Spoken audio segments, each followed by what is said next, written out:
You're tuned in to the Behind the Ears podcast with Uncle Danny and Mr. Chris, because everybody does Disney differently.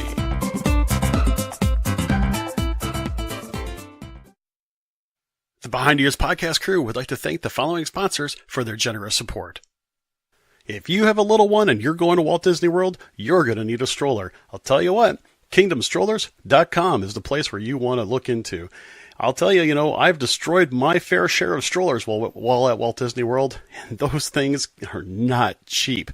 But getting something from KingdomStrollers.com, they'll be able to help you pick out the perfect stroller for you. And the nice part is that because they're a Disney preferred provider, they'll be able to drop it off and pick it up right from your Disney resort at no extra charge. So if you don't want to necessarily destroy your stroller in the process and you want to have a great Disney vacation with your little one, contact KingdomStrollers.com and they'll set you right up. That's KingdomStrollers.com.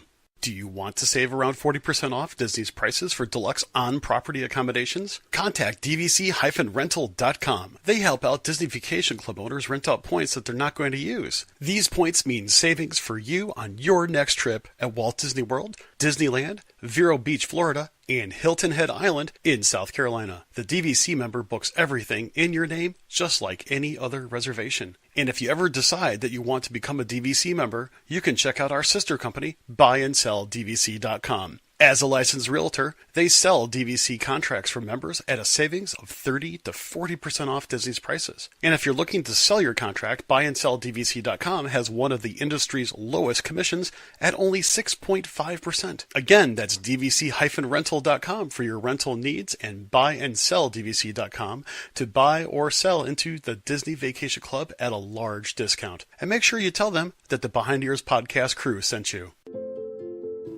Attention wizards and witches. The Expedition Roasters head roastmaster is pleased to announce the release of 4 new wizarding brews. Are you charming and courageous, book-smart and brilliant, big-hearted and kind, or possibly cunning and ambitious? You may have to try all 4 to find out which house roast you belong to. So cast a transporting spell over to expeditionroasters.com to begin your journey. And don't forget to continue your adventure with our large selection of pop culture-inspired themed coffees. There's always an adventure in every bag. Behind the Ears podcast fans, be sure to use the code EARS20 for 20% off your first order. That's EARS20 at expeditionroasters.com. Brew, your happy place. Welcome back, everybody, and thank you for tuning in to another episode of Behind the Ears podcast. I am Uncle Danny. That is Mr. Chris. We are live here on a Tuesday evening. It is getting chilly out here in the Northeast and out in the Midwest for Chris. Part of your neck of the woods got a little snow not too long ago. So definitely getting chilly out there. That was one of those things where it's like Saturday, the front came through, and I was like, oh my gosh. It was like this, it was like the little chunks of snow type of thing. It wasn't really ice, but it wasn't really snow. It was horrible. But, between yesterday and even a little bit on Sunday and for the rest of this week, it's supposed to be pretty much spot on. Absolutely gorgeous fall weather. I will take it any way I can get. So yeah, I think it's really it sounds like you guys did get a little. We kind of went from summer to winter. Now we're in fall. We're kind of regressing here. Exactly. So we got some cool things we're going to cover tonight. Pumpkin patch scavenger hunts going on in Disney, and this is all news to Chris because I came on a minute before we were supposed to go live, so he doesn't really know what we're chatting about. I did see you mentioned in the WDW community. If you have not joined, head on over there. We're talking, I think, Brian Sosha about River Country Hotel, some of the, we'll call it controversial things going on, or what people are thinking it's controversial. There's some filming going on and some random other Disney news. And hey, if you've got a topic you want us to cover, be more than willing to listen, be more willing to participate. We actually did have a listener question. We're going to save that for the end. I think we should start off with this pumpkin patch patch scavenger hunt. First off, the pin is dope.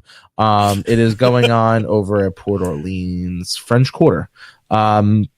The game can be started at Bell Service, where guests are given a list of clues where the villain-inspired pumpkins are placed. So basically, it has the name of the hotel, brief description, and there are 13 clues. And you need to fill out which villain it is and what the location is. And they're kind of, the pumpkins are just all over. Once completed, guests can return their completed list to the front desk and get a free button. And it's a cute little button. It's unique. It's different. Not everybody's always going to have this button. It's going to be one of those weird things in 10 years that pops up on eBay and people are going to go bananas for, because it was not a large release like their other buttons. It wasn't circulated. It's not going to be circulated. It's something special. Yeah. I thought it was really cool. I thought it was something unique. Something fun for the kids. People are always asking, hey, with ticket prices rising, or, with Mickey's Not So Scary Halloween Party being so expensive, or Mickey's Not So, yeah, I said that right? I did say it right. I don't know why I double guessed. With that being so expensive, we're not going to buy a park ticket for that day. So, people are always asking, what are some fun, free things to do? And if it's free, it's for me. And that's Chris's favorite moderate resort is French Quarters. It's right next door to my favorite, the sister of Riverside. So, especially some of the weather they've been getting down there. I know they got hot for a couple of weeks, but I checked the other day and it was in like the low 70s. Nothing like grabbing the kids, running out on that beautiful property, and go do some scavenger hunt with some Disney-inspired villain pumpkins. The interesting part to this whole thing is that, like you said, there are some really cool things that you can do, and it's not going to cost you extra. And the fact of the matter is, Disney likes to do these sorts of things, and this is my speculation, but it seems totally logical. They want people to, explore these resorts. And French Quarter is a great resort, but I also think that it's one of those resorts that, people enjoy, but they would like to have more people be able to enjoy them. Not that it really requires a bunch of advertising, but it's such a cool looking resort, and I can only imagine what it looks like all decked up for the fall seasons. This just is a nice little non-park adventure to do. And, to be honest with you, I think so many people still, in my opinion, try to do so much at the parks, they forget that they've got these great resorts. And people don't realize that it may not be the resort they're staying at, and that's okay. You can go and enjoy these things and not be a guest at that resort. You can be at Animal Kingdom and still go to French Quarter to do this. Just like if you're at French Quarter, you can still go to Animal Kingdom and do a lot of the activities that they've always got lined up over there. It's just one of those cool things that you can do, and it's not going to cost you extra, and you're going to be able to make some good memories off of that as well. Yeah, I just threw a vote up. I just threw a poll up there. Disney's pumpkin scavenger hunt. I would do it or I would not, because I'm always curious to see, because there's so many of these little hidden behind the scenes things that will come and go, and people are like, oh man, I wish I would have known. But then you hear other people like, well, no, I'm in Disney. I've got no interest in doing things like this. And I'm happy to see that Disney has continued to offer these little amenities for people who maybe don't have the park ticket, who maybe that was the day they wanted to retreat back to the hotel, or maybe was just simply, wanted a break from the parks. That's the best way I could do it. So, throw your votes up there. I'll keep it running for a few seconds. But I'm glad to see that people are willing to participate in it. Yeah, and this really does kind of just add a new little flair to the idea of, resort hopping. We talk about park hopping, but this is resort hopping. And, a lot of times during, especially Christmas time, is a time when you really want to go to all the different deluxe resorts to see what they have in store in sense of, holiday decorations. Halloween, the fall, let's face it, a lot of the resorts don't do as much hoopla, so to speak, then, right after Thanksgiving, you're going to see the chocolate carousel go up over at the boardwalk. You're going to see, the gingerbread house start to be put up over at the Grand Floridian. Oh gosh, it is so cool. And, but at the same time, this is a nice reason to resort hop. And hey, if you want, take a bus, take a boat, go down to Disney Springs and enjoy the festivities down there as well. Yeah. All right. So let's move on to the more, I don't want to say controversial, but one we've seen a very mixed review back and forth from a lot of people. Not even really so much in our community, but outside. It's a bit of a longer post. If you are a avid person who's always on the WDW community page, Brian got his badge for conversation starter because he brings up a lot of good points. Sometimes his stuff is a little long-winded, but that's because it's a lot of information. It's usually, it's not fluff. It's a lot of really very good information. And Brian, we appreciate you being a part of the community in that manner as well. We really do. Yep. So I'm going to read this out real quick and let's discuss it. This is from Brian Sosha again over on the WDW community page. I was thinking about this new hotel where River Country is. I know a lot of social media has called it the hotel-themed hotel. I have to say I like that idea a lot. Let me explain. I had a really great time when I stayed at Pop Century the first time. The big thing I noticed is how minimally it was Disney themed. Not void of Disney, but minimally. I kind of liked that near Disney short walk to a very Disney resort. I found it great to relax, clear my mind, and be ready to attack Disney again. You could say the same with other resorts as well. Star Wars Land is going to attract non-Disney fans. There are people who may want less Disney-like accommodations. People might already enjoy lakeside destinations, which Disney has, but minimal shoreline, nature-inspired theming. I don't think this is for the big Disney fan. I think this resort is for the luxury and the woods person, the nature-loving but still need a deluxe accommodation person, the people coming to Star Wars that don't want the Disney theming for the evening. I think this may also be offering an interesting option for those families where maybe part of their family is tiring of going to Disney. A Disney room, reasonable distance to things like golfing, the ranch, stuff those days you may split up with, not all every day hitting the parks. A new way to compromise but still get to Walt Disney World. I also think they might offer some rooms for business like. It's a reasonable location to head to the conventions but get away from the theming. Possibly even those exclusive retreat type minimal meeting place rooms. I would not be surprised if possibly Sunny Duval's return with lake sporting options, fishing, etc., and a new marina on the lake. What is everyone else's feeling on the collection of the new, not all that Disney-like resorts and updates to old resorts?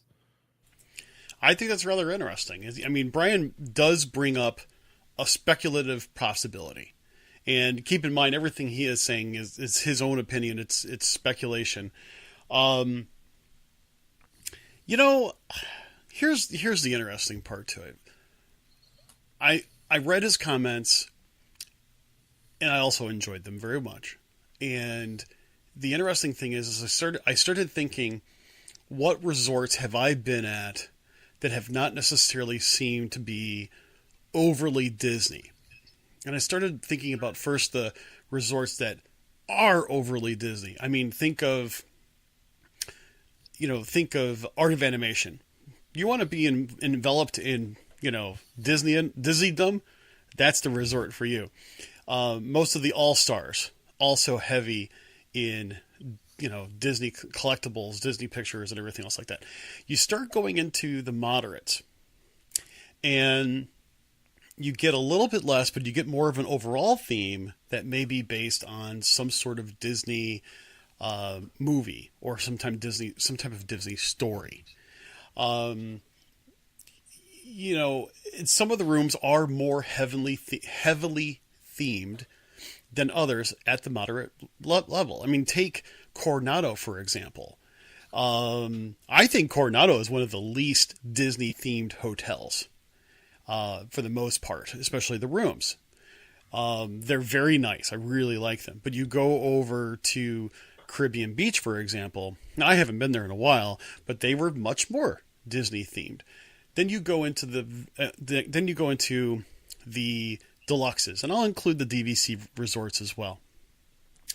You know, I think you can go into any of those resorts, and a lot of the rooms, and I'm mainly looking at the rooms here for a minute, they're nicely Disney themed, but not over the top. Think of Animal Kingdom. You've got subtle hints to The Lion King, but overall you have a general theme. You think of Wilderness Lodge. You know, Wilderness Lodge, I think, is more wilderness than Disney when it comes to its theming. You have the Polynesian. You know, there is some Disney theming, but it's a lot more of that great Polynesian theme. And the modern, you know, theme of, you know, like Bay Lake Tower and the Contemporary in itself. Yeah, you have a couple Mickey pictures that are done up modern, but not a whole lot Disney, you know, if you really think about it. So without going in through every one of them, I mean, this could be, if this is going to be a deluxe / DVC resort, and it sounds like it's going to be. It sounds like it's going to be a DVC resort. And like a DVC resorts all over property, people are going to be able to get them for cash prices as well. There's always going to have that little bit of inventory that's going to be cash. I think Brian's right. I think it's going to be lightly themed. I think whether or not it's going to be the hotel, I don't know. I don't think it's going to go that generic. Like, you're not going to walk in there and thinking that it's a slightly wilderness themed Hampton Inn. I don't think it's going to go that far. I think they're going to have something very nice. You know what I'm actually picturing? I'm picturing like a nice luxury hotel, you know, alongside of a really nice forest resort. You know, and they're going to have nice touches to it. And I'm sure some of those touches are going to have subtle Disneyness added to it. That's just my 2 cents. So I don't know. What are your thoughts? What did you think about that?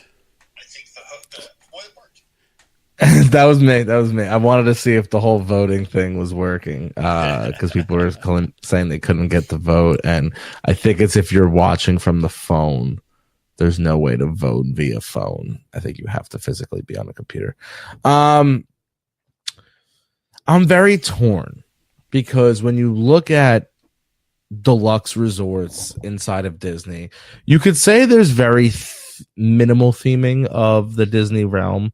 But I would say there's really not much. It's less than minimal. It's very scarce. I mean, you have to go out of your way to find, that little Disney theming in any of the deluxe resorts. And I think it's even harder to find Disney theming in the moderates. Now, the values, I think it's throw up all over yourself Disney theming. I mean, you know, Pop Century, Art of Animation. You know, these are the, you know, well, I guess not part. Well, Pop Century is Roger Rabbit. Well, Pop Century it's in your face theming in general, if you think about it.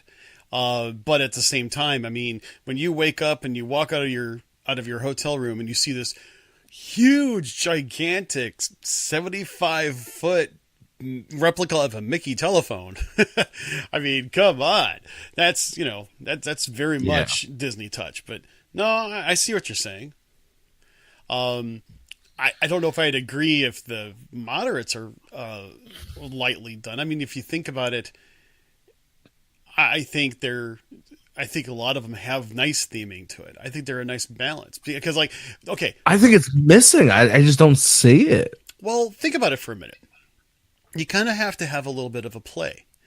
Think of our 2 favorite resorts, French Quarter and Riverside. There's a lot going on at those resorts that we don't necessarily always attribute to Disney theming. I mean, you think of that, you know, Bourbon Street, Louisiana type of thing, and the first thing I think of is Tiana. And you go into the food court, and it's very much like, you know, very much like that type of thing. You know, I don't know. Like you said, it may not necessarily be really super duper overly themed, but there's a good theme to it. At least that's just me. No, and hey, everybody can have their own opinion. Absolutely. I feel like it lacks a little bit, and I'm caught on the fence because normally I don't like heavily themed hotels. I like a little more, just relaxed. But at the same time, is if I'm paying the price, I kind of want that heavily themed hotel when I'm at Disney. But I think there's a time and place for all of it. I think I get it for value. They're going to be more family oriented, more family friendly. I'll use that. And you're going to be able to drive the masses. You're going to have younger kids there where they want the 37-foot tall Buzz Lightyear and the 90-foot tall Ariel just hovering over the buildings. Where, you're going to look at the deluxes and people are like, you want that happy medium. You want the more classier look, I guess, in the deluxes. But like, think about it, Wilderness Lodge. Because that's the minute I was reading his comment, that's immediately what I thought of the theming of what they're going to go with. Obviously not log cabinish, because I don't think they're going to do two style of those hotels, but the more wooded, almost like take Copper Creek, but make it a hotel instead of like the Riverside bungalows. Well, you bring that up, and it's one of those cases where if you look at the like Grand Californian, and now Grand Californian is kind of a smaller version of Wilderness Lodge, and the interesting part to it is that I think it has a cleaner wilderness look to it, and I have a feeling that this hotel may be more like a mixture of contemporary and wilderness. Just by looking at the artist rendering pictures, which who knows, that could, in a couple of years that could be totally different.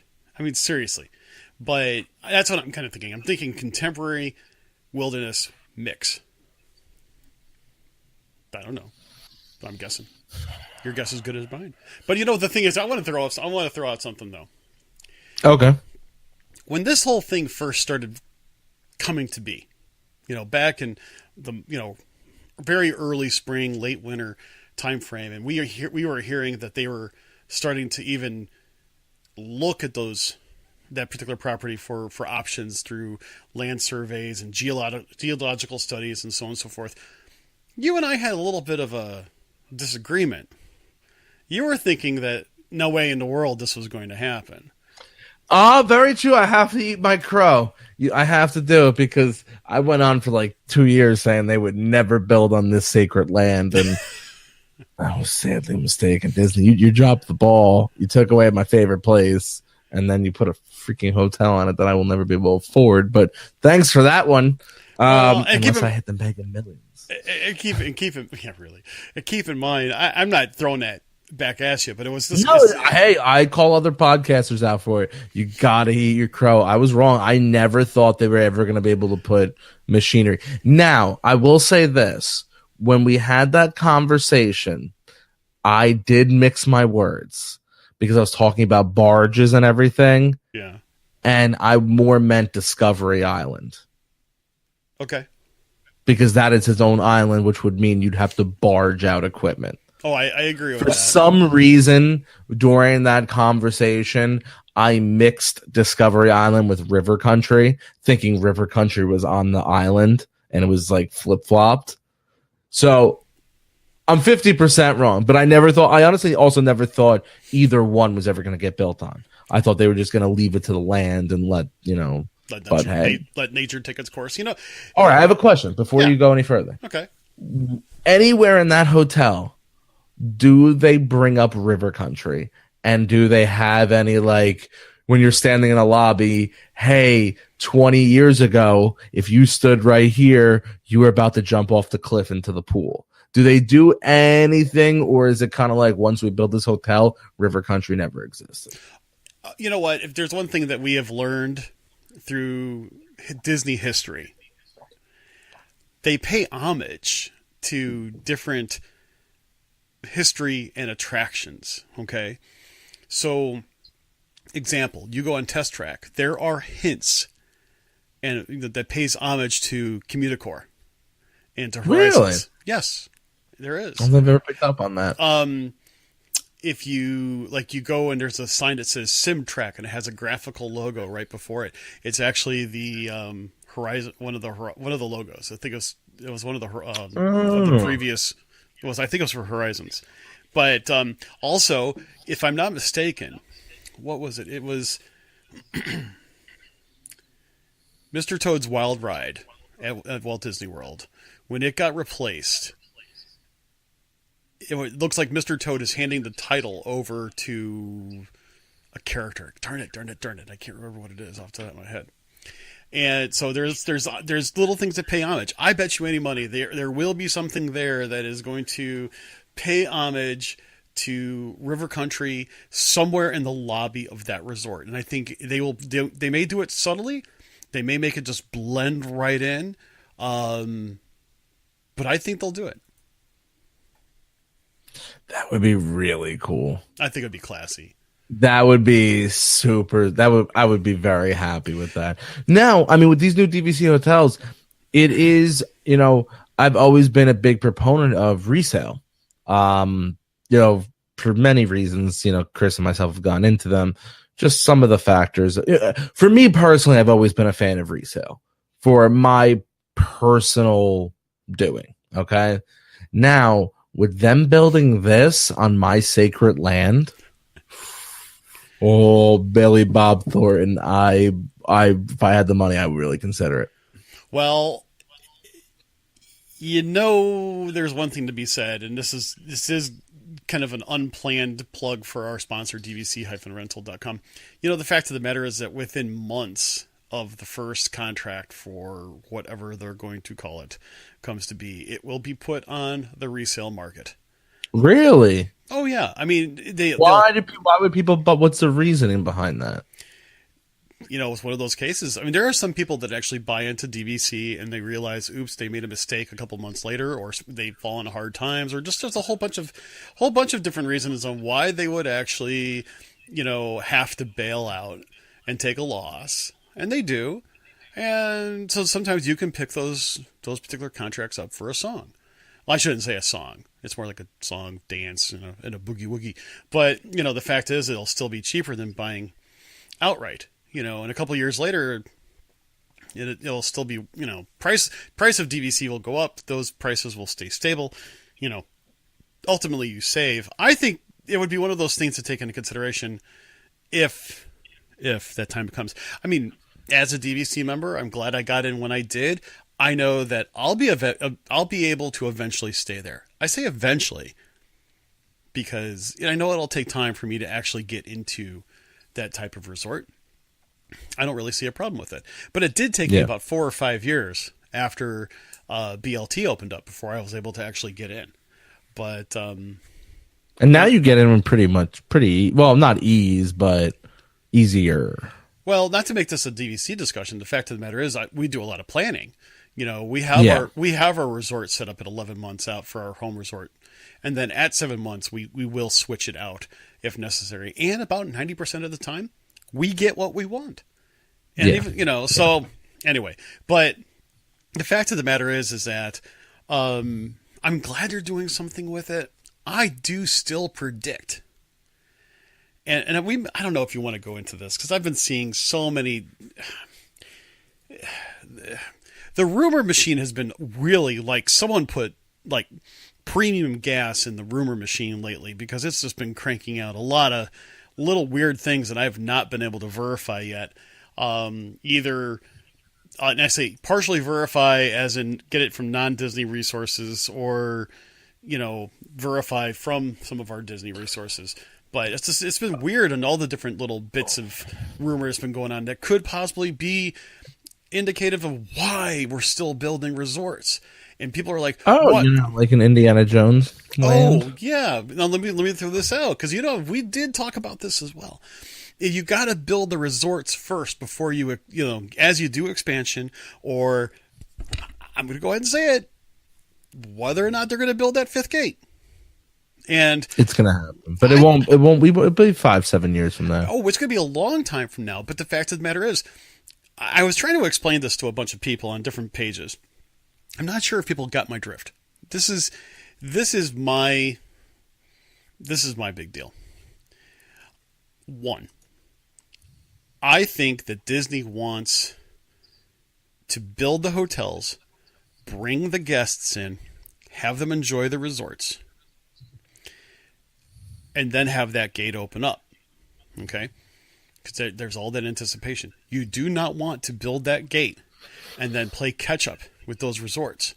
Because what will happen is that people will say, hey, I can't get into a Disney resort because it's too popular right now. I'm going to go stay at a good neighbor hotel, or I'm going to stay down the street. And I'm going to stay down the street for, 30% less. I'm going to stay off site. Disney would rather have it the other way around. They would rather have the parks crowded and have resort space than the opposite. So, Oh God, yeah, yeah. absolutely. You'd be silly to as much as you're like, oh man, like you do not want to have more people than space. Because then all that happens is if you have crowded parks, well, if you've got crowded hotel rooms, that means you're going to have crowded parks. And eventually, one of those has to break, and more than likely, people are going to start staying off site. Disney does not want you staying off site. No. And at the same time, I mean, if you think about it, how do I put this nicely? If you plan a vacation, you can usually go ahead and get what you want resort-wise. I will say it's harder and harder to get that last-minute room. Case in point, I have a neighbor friend of mine that basically messaged me on Facebook and said, hey, do you know anything about Walt Disney World? I'm like, well, yes, I do. And so, there's a group of 6 adults that wanted to go. And I said, well, you know what? Let me check to see if there's any DVC resorts available during your time and see if we can figure out renting some points from dvc-rental.com. There was nothing. And it was only he only needed 2 or 3 nights before a cruise. And I was like, I looked at studios. I looked at 1 bedrooms. I looked at 2 bedrooms. I even looked at grand villas. Nothing. And this was kind of in latter part of February? January or February? Anyway, I was like, you got to be kidding me. Now, granted, it's 5 months out. That's just crazy. But you've got to really be able to plan out your vacations more and more. And I realize that takes away from the spontaneity of things and so on. But it's the way it is. I just wish people would just understand that now. It is just the way it is. So that's just me. Christine has an interesting question. I know I've asked this before, but I'm seeking it again. Do you think they are taking on too much at one time, and the timeline, the project is the ending timeline is the anniversary? I'll go first. Sure. I don't think they're taking on too much. If you had multiple parks as half-day parks, there would be a problem. It's not like they were building Star Wars, Toy Story, and Avatar at the same time. If you were building those 3 at the same time, I truly believe you would have had a problem. Now, is it an inconvenience? Sure, because you've got, you're gonna see groundbreaking on River Country soon, the hotel. You've got Coronado under construction. You've got Caribbean under construction. You've got that other DVC resort under construction. They're doing refurbs in pop, in music, in sports. I'm trying to think. I think that's all the hotel construction. You've got the gondola system construction going on. You've got the monorail cars hopefully coming in soon, which that might be a seamless changeover. But I mean, they are having issues with the monorails on a daily basis, way worse than we've ever seen. We're seeing a lot more rides go down. We're about to come into that season where Splash Mountain is going to be going down. I remember talking back over the summer, I think next month, and I haven't checked it. You're talking about what is it? Thunder Mountain supposed to be going down. You had Hall of Presidents down for like, how long was Hall of Presidents down? 8 months, it seemed like. But Magic Kingdom, you never really had much construction going on. You'll have a couple refurbs.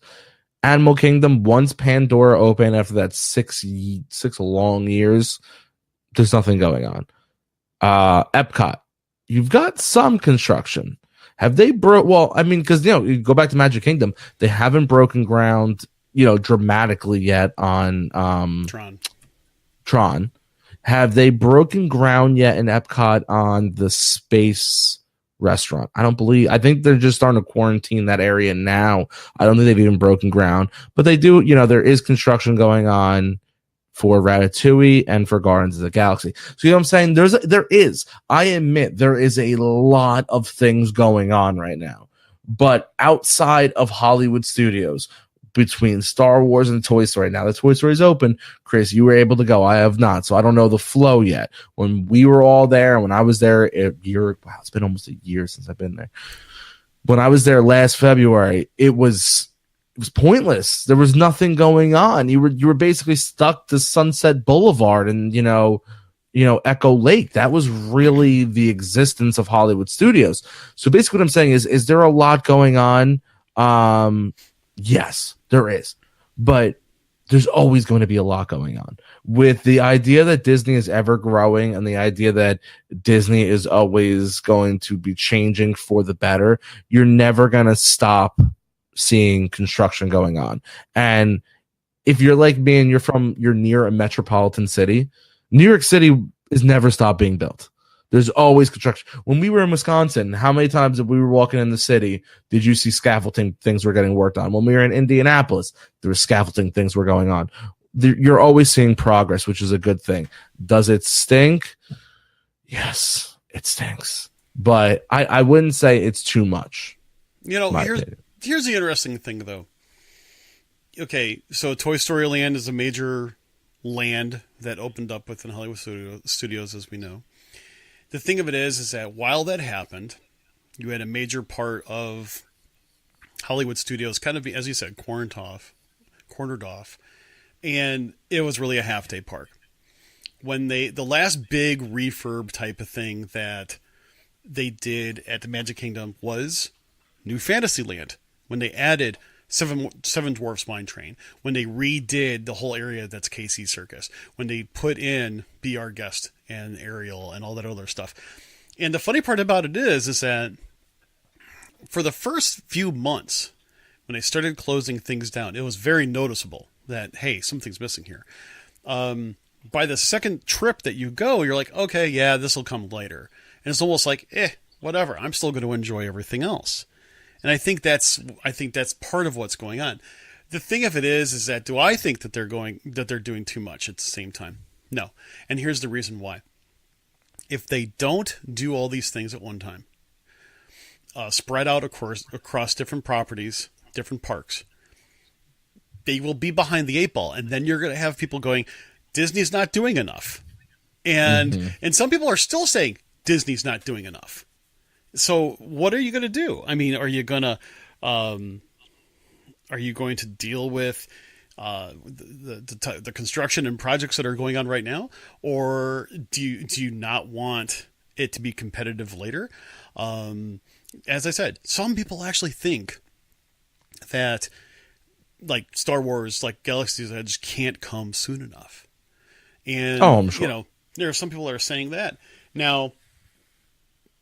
Danny, you kind of gave the precursor because people were talking about, and I was just going to make a comment because like Mary put up the thing about when they, half-mile walk from the buses and stuff like that. Anytime that you're trying to make a nice cake, you're going to break a few eggs, and you're gonna make some people upset over things.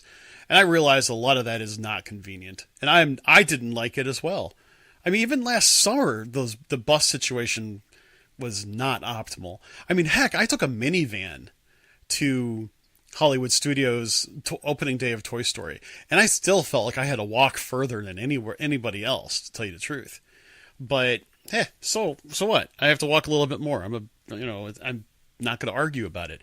But what I'm saying is about that is that there's always going to be some people that are disappointed about what needs to happen for major progress.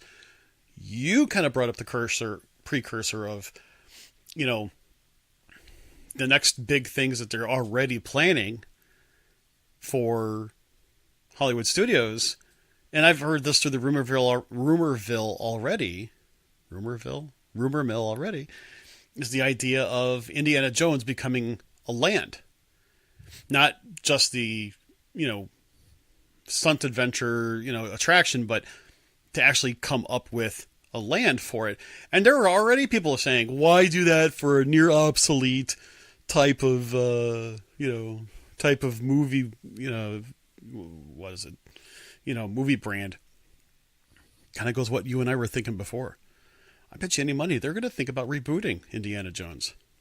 Oh, 110%. So, and they might as well, if they're going to reboot it, they might as well revamp everything, take out Indiana Jones, and put in some really cool, Indiana Jones type themed attractions over at Hollywood Studios. Because think about it, that place, the Indiana Jones stunt show, is a pig. It's huge, and it's just for a stunt show. I feel so bad. I like it, but don't get me wrong. But you know what? I'm not going to be the one crying over the idea that it will probably end up going. Especially if you can put almost a whole entire land, small one at that, over that area. It's going to really be a big deal if they do something like that. It's all right. So here's the best meme ever. I just thought of it. What's that? What's more empty, Indiana Jones Spectacular or Pizza Rizio?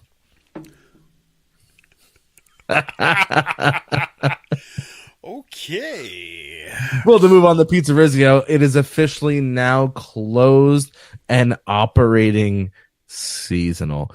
The once famous, the ones that took over that dreadful Pizza Planet location. Pizza Rizio opened, and it was supposed to take the world by storm. It was going to be the best pizza on Disney property, authentic New York style. They spent all their money on the front facade, forgot to decorate the inside, and change the pizza. It opened in November of 2016 as a reworked Muppets Courtyard, with much of the side of the park closed as part for the Star Wars development. Guest numbers in the restaurant have been low, and the restaurant was already operating at heavily reduced hours prior to its closure. There is no word yet on when the restaurant will reopen. So we know that you hate the place. We know that you hate the place with a passion. So I know that you're not necessarily going to be crying any tears. In fact, after the show, you're going to be like, yes, finally. But here's the thing. I'm gonna ask this question seriously. Think about this for a second. Don't jump to conclusions. Yeah. Should they get rid? Man. Huh? I'm a reasonable man. Should they get rid of all Muppet references from Hollywood Studios? You want me to give my 2 cents first? No. I'm Okay. good. I'm good because this has crossed my mind before. Oh man, I can't believe I went all show without doing. Sorry, Bob. Hey, it's Bob. Bob was trying to run away. Logistically, yes. Logistically, it makes no sense. For Muppets, it's I know they relaunched them. What was it Muppet Babies? Did well for a very short period of time. Realistically, the Muppets is dead. It's a dying breed. Do I want to see it go away? Personally, no, because I actually enjoy it. I think it's quirky. I do not do it every trip, but every couple trips, especially when you're in Hollywood Studios and you're like, oh man, yeah, we're going to the Brown Derby for dinner and we've already hit all three major attractions. What do we do now? Yeah. Speaking of that way, personally, no, I would hate to see it go away, but logistically, it doesn't make sense. I mean, even that show was not crowded. I don't know. Now, granted, could all the numbers be down because Hollywood studios took such a major hit and people weren't going? Or is it really that the Muppets is just dying? What do you say? I think it's because it's on a dead-end street, if you ask me. Because, before you had a lot of crowds that were going to Lights, Motors, Action. They were going to the streets of America. They were taking a lot of pictures and joining the entertainment that was down that way. They were going to the Osborne Family Spectacle of Lights. They were doing all those things, and Muppets was on the way. And I really think that, personally, I grew up with the Muppets. I grew up, at the time when the Muppet Show was on CBS, and it was absolutely fabulous. I have some of my most fond memories of watching like a very young Steve Martin, who I really had no idea who he was back then, but he was funny as all get out, over on the Muppet Show and stuff like that. The thing of it is, what really kind of gets me is that I don't think they should get rid of it. But the only problem of it is, you ever get the feeling that there is going to be some discontinuity between different things in the park now? Think about it. You go down Hollywood Boulevard. You go to your right, and you got Tower of Terror and Rock and Roller Coaster. Two awesome attractions I don't think they should touch. You keep going, they're going to have, the Mickey and Minnie ride. You go over to the right again. You've got some Playhouse Disney type stuff, something for the younger folks. You got Toy Story Land, and then you're going to have Galaxy's Edge. And Galaxy's Edge is going to take a huge portion of it. But if you start back in the beginning again, you go over to the left. You got Indiana Jones, and then you got, Star Tours, and then you've got Muppets, and then once Galaxy's Edge opens up, you're gonna have Star Wars themed again.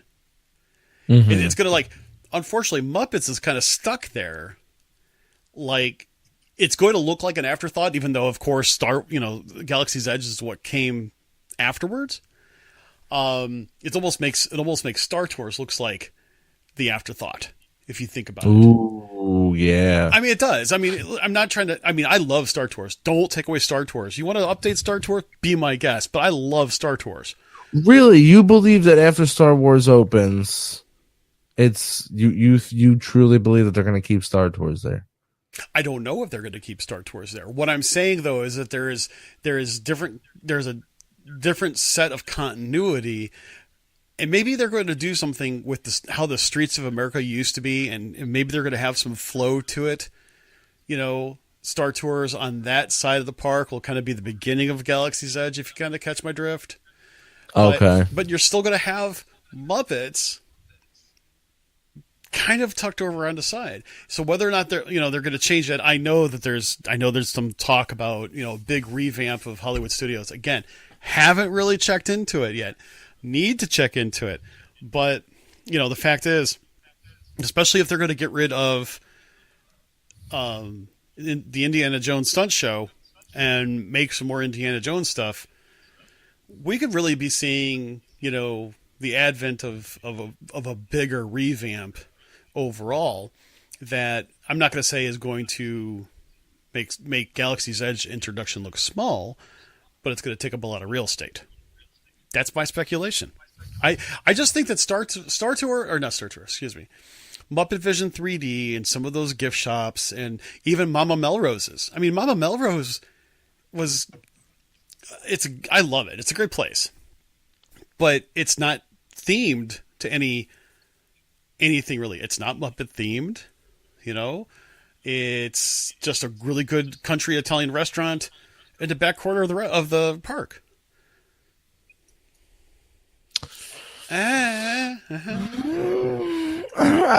see your point. I see where you're coming from.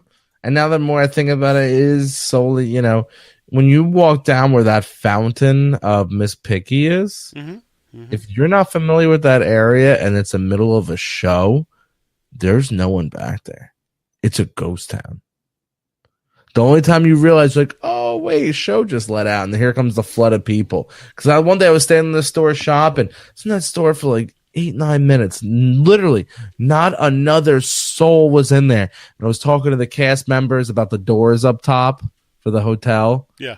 And I was like, man, I wonder if I can get into one of those. I'm joking around, and all of a sudden, the store like exploded with people. I was like, wait. I was like, oh, show let out. But besides that, it's such a dead area. Because before when the streets of America were still opened, it was, you can go that way. And we did a lot of times because we used to go from there to Lights Motor Action. Yeah. Or it was the easy way to get back over to Pixar Place to Midway Mania, the whole shot. I mean, it's just really interesting because it's, we talked about like example Pandora. I still think is got some to move around in and stuff like that. Mm-hmm. I think they're going to have to revamp a few things on that side of the park in order for it to really have some good continuity for a good guest experience. But it's going to come later. Yeah. All right. Any final words before we depart our guest this evening? I do. I'm going to take a moment here to mention that, the other week I was posting pictures from the Museum of Science and Industry downtown Chicago, where I had a chance to see the science of Pixar. And I got to tell you something. I super enjoyed that exhibit. And, I'm actually a member of the museum. And so, I had some discounted tickets to go in and take a look at that. And to be very honest, it was really, really cool. I got to go on a day where the museum was pretty much empty. And so I was able to take a lot of pictures, and I'm going to probably post some more pictures up of that particular event. So here's the deal. If you ever really want to get an idea of how much effort it goes into making one of those movies, you really have to take a look at that particular exhibit.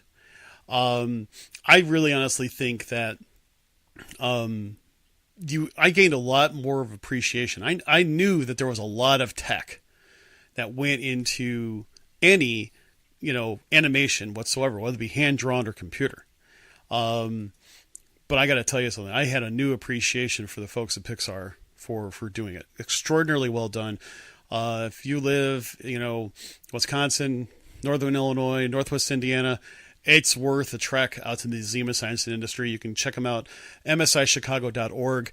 I highly recommend going online and buying your tickets several days in advance because it is a timed event, meaning that you have a certain time you have to go in. And we spent about 2 hours. And you have it in 2 different sections. We spent about 2 hours there and in that particular event. And of course, there's a whole lot to see at the museum itself. But I would say get your tickets online. Look into City Pass. It may also help you save some money. Also, at the same time, if you have a large family, sometimes just becoming a member of the museum can help you save money overall, just even on one trip. I really enjoyed it. I really super enjoyed it. I will probably post some additional pictures. I know I'm actually going to see it again. I'm actually going to probably see it this coming holiday season when both my daughter and her fiance come home from school for a little bit. I'll probably do some live streaming from that then, just because, well, I've already taken a lot of pictures. Live streaming is next. So give that a try. I'm always up for a museum visit. So if anybody wanted to meet up there, let me know. I may give it a shot. Heck, I went there this past Sunday again for the second time in a row, and it was just a whole lot of fun. So I just wanted to throw that out there to our listeners. And if it comes to your neck of the woods, in a museum or other venue, give it a try. Yeah, I know I had a listener question. Mary reminded me, but it's too in depth of a question. Are you sure? It's very in depth. Okay, we're gonna save it for Thursday then. We'll save it for Thursday. All right, it's a cliffhanger. And you don't want to know something, Danny? Why don't we make Thursday a listener question day? We'll use that one, and we also got some really good questions in our mailbox recently. And I think it would be a good time to do a listener question. We haven't done a really dedicated listener question type of show. And we ought to give that a shot. Sounds good to me, man. Take us away. You got it. You heard the show, and we hope you want more. Well, feel free to join us over at our social media platforms. Instagram and our Facebook page can be found at Behind the Ears Podcast. Our webpage is behindtheearspodcast.net, and our email is behindtheearspodcast@gmail.com. And our Twitter handle is @BehindTheEarsPC. And come and join the conversation about all things Disney over at the WDW community page. Don't forget to rate and review the show over at iTunes or Apple Podcasts, as it really helps us get the word out about the show. Also, don't forget to subscribe to the show on iTunes or Apple Podcasts or the Podbean app. Also, you can listen to us on Stitcher Radio, iHeartRadio, TuneIn Radio, and via Alexa and Google Home.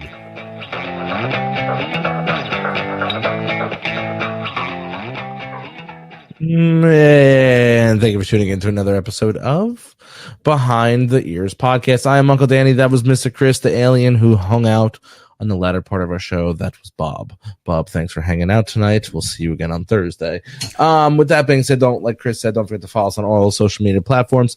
Trisha would kill me if I didn't mention it, so please go to the WDW community Facebook page. Give us a like, give us a join. We'll get you in there and partake with the 4,000 plus members as we embark on growing our Disney community. With that being said, everybody, thanks once again for tuning in. Looks like Thursday's show is going to be a listener question show. So get those questions in. Best way to get your question answered online is to email us at behindtheearspodcast@gmail.com. And, yeah. Chris, you sent out the swag stuff this week, so anybody's waiting on that, it's coming out, and that's all the information I have. With that being said, I am Uncle Danny. Tuck your kids in tight, wear your seatbelts, drink that cranberry juice. Until Thursday. And I'm Mr. Chris, everybody. Thank you so much for joining us. Really just have a blast doing this. Thank you so much for being a part of our Disney community. By all means, we can't wait to talk to you again on Thursday. And we hope that you have an absolutely magical day. Take care.